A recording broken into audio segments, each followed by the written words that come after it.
Hello, welcome to New York 360 with Highley Varlet.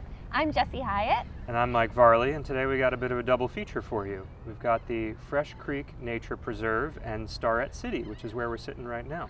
So without further ado, let's get into it. Let's take a look around.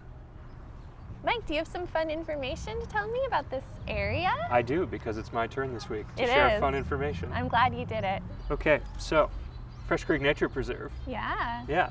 So Fresh Creek Nature Preserve is about like an hour and 15 minutes south of where we live.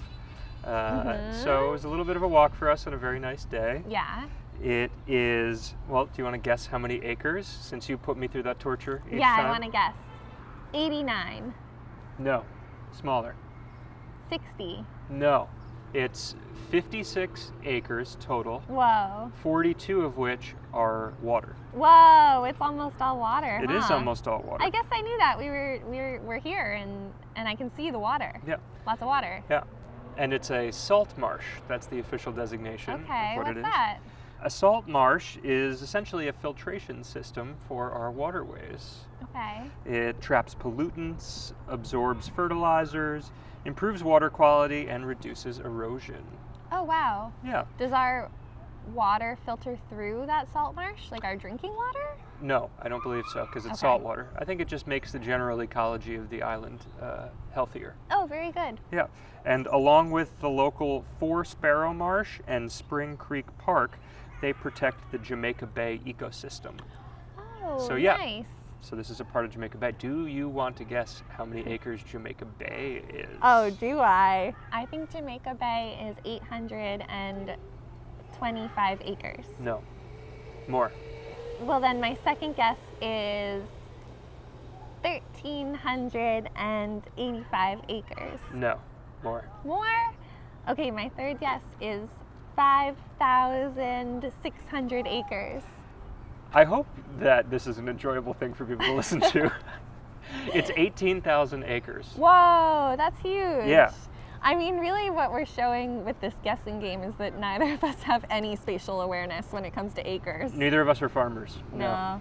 Yes, it is 18,000 acres, which if you look on the map, you can believe something that it would be that large. Yeah, it's a big bay. It has 325 bird species, Wow. 100 fish species, and 50 butterfly species within its area. Gosh, I didn't even know there were that many butterfly species. Oh, yeah, I don't know. Are you gonna name them all for me? No. Okay. That's probably a good idea. So the salt marsh area, much like some of the other things we've seen the past few weeks, is a product of glaciation. We're going to need to get a geologist on the podcast before all said and done, because it comes up quite a bit. Yeah, I agree with that. And it seems like if someone who really understood that would be able to explain it to us in more basic terms, it would probably be pretty easy to understand. Yeah, I agree. So I'm actually pulling up the Parks Department website right now to read a couple paragraphs, because they summated it better than I could just by going off the top of the head. But there's some interesting information here. So when the last of the glaciers melted 7,000 years ago, the oceans rose to their present levels. Sediments washed from the land were deposited offshore in narrow sandy strips, forming long islands parallel to the shoreline. These barrier beaches received the pounding surf on their ocean side, but had calm, protected bays behind their landward shores, which is the Jamaica Bay. While the waters were calm enough for vegetation to take root, the presence of salt water made survival difficult. One species, however, salt marsh cordgrass, was able to colonize the flat expanses of sand and silt, which were covered twice a day by the ocean's tides. Today, the grass is still found along the Atlantic coast. As this specialized grass spreads, its stems trap floating debris. Sediments and particles of decaying matter slowly build up, forming nutrient-rich mud. This mud, called detritus, supports life on the marsh. It is the basis of a complex food web in which energy is passed from one organism to another. The fiddler crab and ribbed mussel have developed a mutually beneficial relationship with the cordgrass. While the crab, Jesse just cooed if you didn't hear. While the crabs and mussels benefit from feeding on decaying matter trapped within cordgrass roots, Cordgrass gains from the fiddler's burrowing, which aerates the soil, and the mussel's excretion, which provides necessary nitrogen. So this part I found really interesting. At the end of each season, the cordgrass dies, creating a spongy peat. Each year's peat layer raises the surface of the marsh, enabling it to colonize new territory. Oh, wow. A variety of plants with less salt tolerance can colonize the peat, as it is out of range of most high tides. This causes the formation of two separate plant communities, the intertidal marsh and salt meadow. So the idea is that this cordgrass dies repeatedly and then creates area on which other species can then thrive. Oh, okay, yeah. That's cool. Yeah. And so it goes on to talk a little bit about how in systems that are not functioning, the reeds take over instead of the cordgrass, and the reeds don't decompose in the same way to provide the nutrient-rich beds. So when you see a reed-covered area that's in a salt marsh, that's actually not beneficial. The cordgrass apparently is the preferred. Oh, wow. Yeah. That's good to know. I've definitely seen that before. Yeah. Or I think I have, at least. I have a picture in my mind, and Yeah. I never would have known that that's not really working properly. Yeah. So that's all we have for the nature preserve. Let's pivot over to across the road at Starrett City. Let's go. Yeah. So Starrett City is a housing development that opened in 1974 after 12 years of development. Wow. It's also referred to as the Spring Creek Towers. Okay. It contains over 5,800 apartment units in 46 buildings, ranging from 11 to 20 stories. It's done in what's called a Towers in the Park style, Okay. which I'd never heard of before. Yeah, I've never heard of that either. Yeah, but Sounds nice. Yeah, it means buildings that were built further away from the sidewalk to allow for parking, trees, and landscaping, Oh. which is definitely something that we've experienced. Yeah, it's beautiful in here. When I was reading about the Towers in the Park style, there was a backlash to this style by urban planners, but it's unclear why based on the info I have. I'm not sure if it was kind of a chicken or egg situation where it was that style was deemed low income because of design, or the design kept it low income. In either respect, walking around here, it's a lovely place to be, so I'm not really sure what exactly would make it undesirable. Yeah. I mean, I guess that there is potentially more upkeep because there's more grass and landscaping and whatnot, so that could potentially bring decay. Right. But walking around here, it's been very nice. It's very pleasant. It's like everyone that lives here has their own private park. Yeah. It's the largest federally assisted rental property in the United States. This particular one? That's right. Wow. Yeah. It has its own power plant that actually sustained Starrett City during the blackout of 1977. Oh, wow. No way. Yeah. That's cool. Yeah. It also has a recreational complex called the Brooklyn Sports Club that has like a pool and a gym and an auditorium and things like that.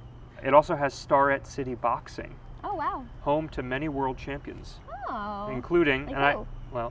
I've only heard of one of them, but I will read off all of them in the hopes that the internet knows. Yeah, but the internet might know. Zab Judah, Mm. Shannon Briggs, Mm. who was the one I had heard of, Okay. Dimitri Salida, Luis Mm-hmm. Colazo, and Will Rosinski. Oh. Yeah. Yeah, I've never heard of any of them. Yep. It has its own security force, this Spring Creek Towers Department of Public Safety. And we actually saw them driving around. I don't know if the video will sync up to me saying this, but we did see a car driving around as we were walking through. When the complex opened in the 70s, this area was actually one of the highest crime rates in the city. Oh, wow. But 5 years later, with the dedicated security force, it had one of the lowest.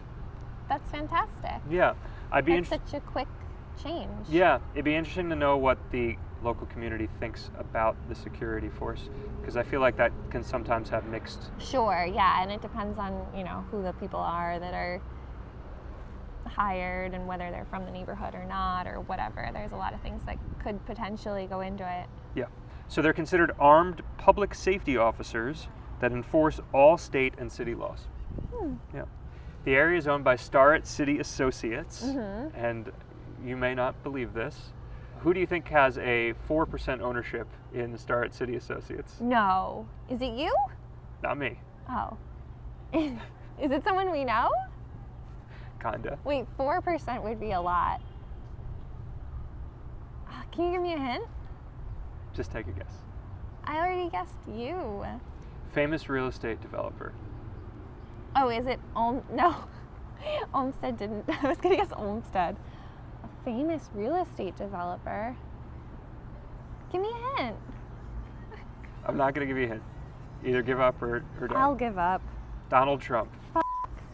You know what? I was gonna guess that, and I was like, if it's not him, I don't want to bring him into the mix. Donald Trump owns a 4% ownership stake in Starrett City Associates. It was inherited from his father. Yeah, of course it was. And from January 2016 to April 2017, it generated revenue exceeding $5 million. Wow. Yeah. All right. So he does make money somehow. Yeah. I wish I was right with my guess. Me? You. And I've been meaning to tell you this for 6 years, but I own 4% of what you see here today. I don't know. You have some stocks and things. I have no idea. Oh. So as of the 2010 census, there are 13,354 people here in Starrett City. Okay. And That's a lot of people. Yeah. And the diversity is what I would consider to be pretty good. What is it? It's 25% white, Okay. 52% African American, Okay. 3% Asian, and 18% Hispanic or Latino. We're missing some percents. Everything was less than 1%. Gotcha. Yeah, that's fairly diverse. Yeah, I'd say so. But it wasn't always that way. Jesse and I listened to a podcast about Stuyvesant Town fairly recently by the Bowery Boys podcast. And there was a lot of strife with respect to having equality within the complex. And apparently that was the same case here during the 80s. There was a case that actually went all the way to the Supreme Court. Oh, yeah? Yeah, there's a waiting list and people being passed over for white people, basically. Oh, wow. Yeah. Okay. That was ultimately struck down in 88 or 89, I believe. And Just like the Berlin Wall. It's ironic that you say that because in 89, the association here was trying to let Soviet Jews into this area ahead of African American people and Hispanic people. Oh, wow. And it went to court, and again they were like, screw you guys, there's another order that you have to follow first. You can't just do that in order to get out of your responsibilities. Right. And so a lot of those displaced Soviet Jews ended up in Co-op City, actually. Oh, wow. Interesting. Yeah. Okay. That is ironic that I said that. I don't know why I would think of that otherwise. So that's all we got for this week. Did you learn anything? I learned a lot. A little bit. A lot. Yeah, I learned a lot. A lot. Yeah. I don't happen to own Starrett City, but One thing I learned is that I should just think for a moment before I guess sometimes. But anyway, I hope you enjoyed walking around with us. I hope you enjoyed the information. We do this every Friday. If you like what you see, please subscribe, hit the notification bell. Yeah, hit that bell. Yeah. Ding, ding, ding.